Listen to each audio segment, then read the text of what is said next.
Hello friends, welcome to my channel. आज discuss करेंगे DSP mid cap के साथ एक्सिस मिड कैप के एक कंपैरेटिव एनालिसिस करना चाहेंगे। दोनों ही मिड कैप कैटेगरी से बिलोंग करता है एंड बेहतरीन परफॉर्मेंस दिया है लास्ट 1 ईयर में, 3 ईयर में, 5 ईयर में।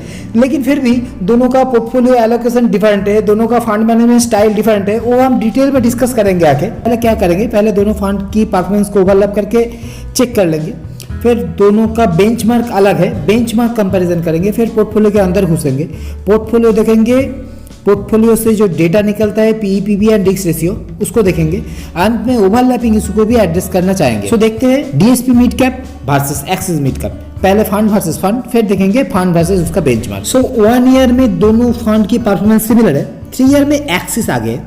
5 ईयर का चार्ट अगर आप देखोगे तो पहले तो डीएसपी बेटर परफॉर्म कर रहा था, लेकिन एक इन्फ्लेक्शन पॉइंट है, उसके बाद दोनों का परफॉर्मेंस सिमिलर हुआ है। सेकेंड इशू ये है, डीएसपी फंड ज्यादा वोलेटाइल है। जब मार्केट ऊपर जा रहा है तो डीएसपी ज्यादा ऊपर जा रहा है, जब मार्केट गिर रहा है तो डीएसपी ज्यादा गिर रहा है। अब क्विकली बेंचमार्क कंपैरिजन करके रिस्क एंड रिटर्न को चेक करेंगे। तो डीएसपी का बेंचमार्क जो है निफ्टी मिड कैप 100 टीआरआई है। 1 ईयर में फंड अपने बेंचमार्क को बीट कर रहा है, 5 ईयर में भी बीट कर रहा है। सिंस इंसेप्शन भी डीएसपी मिड कैप अपने बेंचमार्क जो है निफ्टी मिड कैप 100 को बीट कर रहा है। अब देख लेते हैं एक्सिस मिड कैप को। इसका बेंचमार्क अलग है, इसका बेंचमार्क है S&P BSc mid cap. 1 year में ये तो बेंचमार्क को बीट कर रहा है, 5 ईयर में वो इन्फ्लेक्शन पॉइंट आपको इधर भी दिख जाएगा। सिंस इंसेप्शन ये अपने बेंचमार्क को बीट कर रहा है। सो दोनों का बेंचमार्क डिफर कर गया। एसपी बीएससी मिड कैप को एज ए बेंचमार्क मानता है एक्सिस एंड डीएसपी मानता है निफ्टी मिड कैप 100 को। ये 15 ईयर का चार्ट है। अगर दोनों बेंचमार्क इंडेक्स को आप कंपेयर करोगे तो लास्ट 15 ईयर में निफ्टी मिड कैप 100 बेटर है। बट बेंचमार्क बेटर होने से आप एक फंड चूज नहीं कर सकते। फंड को पहले तो बेंचमार्क को कंटिन्यूअसली बीट करना है, सेकेंडली आपको रिस्क एंड रिटर्न दोनों ही चेक करना है। वो हम डिटेल में चेक करेंगे रिस्क रेशियोज में, लेकिन उसके पहले रिटर्न एनालिसिस कर लेते हैं, कैटेगरी के साथ कंपेयर भी कर लेते हैं। अगर आप देखोगे डीएसपी एंड एक्सिस दोनों फंड ही कैटेगरी को 1 ईयर में, 3 ईयर में एंड 5 ईयर में बीट कर रहा है। अब डीएसपी के साथ एक्सिस का कंपेयर कर लो। 1 ईयर में डीएसपी आगे, ऐसा हमने चार्ट में भी देखा। 3 ईयर में एक्सिस आगे, 5 ईयर में दोनों का परफॉर्मेंस सिमिलर है। लेकिन रिस्क क्या सिमिलर है, वोलेटिलिटी कहाँ ज़्यादा है, रिटर्न पोटेंशियल कहाँ आपको दिख रहा है, वो हम डिटेल में डिस्कस करेंगे रिस्क रेशियो में। उसके पहले कुछ जनरल इन्फॉर्मेशन ले लेते हैं। अगर आप एयूएम चेक करोगे तो डीएसपी का एयूएम थोड़ा बड़ा है, मिड कैप जितना छोटा हो इतना अच्छा है, ये इन्वेस्टर का मानना है। फंड मैनेजर अगर आप देखोगे तो विनीत सांबे डीएसपी को मैनेज करते हैं, डीएसपी मिड कैप को। एक्सिस को मैनेज करते हैं श्रेयस डबलकर, 2020 का बेस्ट फंड मैनेजर भी है श्रेयस डबलकर। बेंचमार्क दोनों का अलग है। निफ्टी मिड कैप 100 को बेंचमार्क मानता है DSP and BSc mid cap को बेंचमार्क मानता है एक्सिस।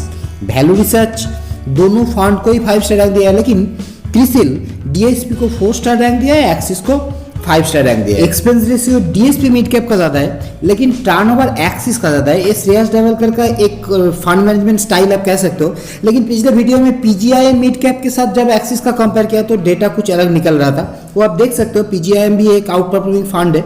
मेरा इससे पहले वो वीडियो मैंने बनाया था। लेकिन अभी मैं घुसना चाहूंगा पोर्टफोलियो के अंदर, देखना चाहूंगा portfolio construction number of stock के हिसाब से। अगर आप देखोगे तो कैटेगरी से दोनों ही फंड कम स्टॉक लेके चल रहा है, यानी कॉन्सेंट्रेटेड अप्रोच।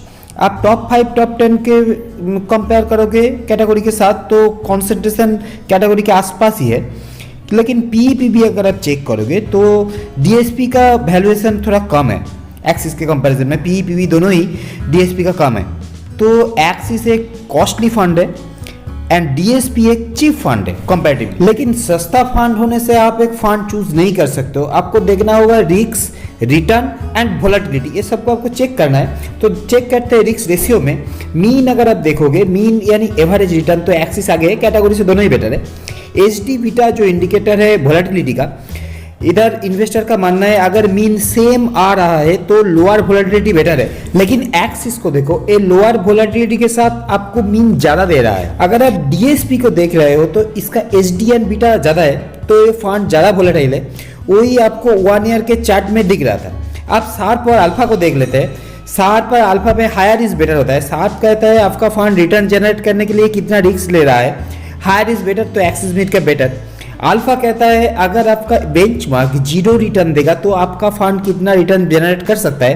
कैटेगरी से दोनों ही बेटर है।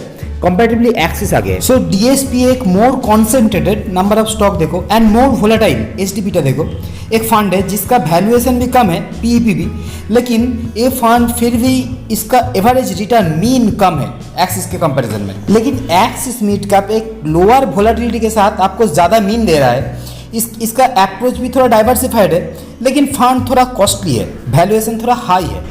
अब पोर्टफोलियो ओवरलैपिंग इशू को एड्रेस करने से पहले और एक बार पोर्टफोलियो के अंदर घुसना चाहूँगा, देखना चाहूँगा large cap, mid cap, small cap में कौन सा फंड कैसे एलोकेट किया है। तो अगर आप लार्ज कैप देखोगे, डीएसपी एंड एक्सिस दोनों ही लार्ज कैप बायस है, कैटेगरी से ज़्यादा लार्ज कैप लेके चल रहा है।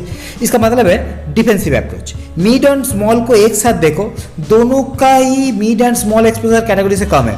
कैटेगरी 91 है, 80+11, एंड एक्सिस मिड कैप का है 81.5 एंड डीएसपी का है 82। सो दोनों ही फंड कैटेगरी से कम स्मॉल एंड मिड लेके चल रहा है। And on more observation DSP को देखो एंड इसका स्मॉल कैप एलोकेशन देखो, एक्सिस से बहुत ज़्यादा स्मॉल कैप लेके फंड चल रहा है, कैटेगरी से कम है लेकिन एक्सिस से बहुत ज़्यादा है। सो एंड लास्ट 8 मंथ में स्मॉल कैप का जो परफॉर्मेंस है 55% रिटर्न दिया है।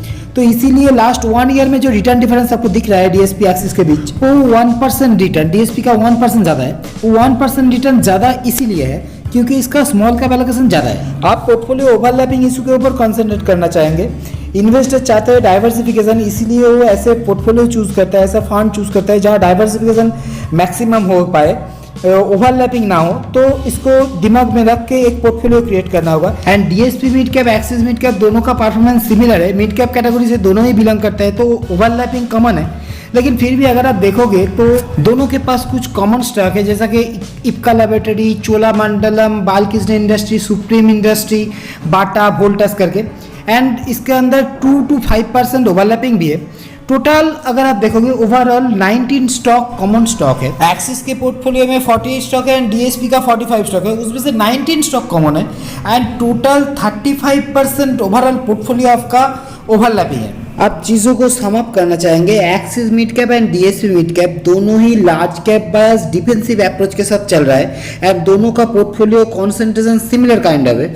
फिर भी वोलेटिलिटी डीएसपी का ज़्यादा है क्योंकि स्मॉल कैप एलोकेशन डीएसपी ज़्यादा ले रखा है, लेकिन इसका एवरेज रिटर्न मीन और अल्फा इसका कम है। तो आप जब ज़्यादा वोलेटिलिटी लेते हो तो आपका रिटर्न भी ज़्यादा होना चाहिए, लेकिन एक्सिस कम वोलेटिलिटी के साथ आपको ज़्यादा मीन डिलीवर कर रहा है। एंड दोनों का पोर्टफोलियो में 34%, 1/3 ओवरलैपिंग है एंड 19 कॉमन स्टॉक है। तो ये था आज का एनालिसिस। अगर आपको एनालिसिस अच्छा लगा तो लाइक सब्सक्राइब जरूर करना and thank you for watching.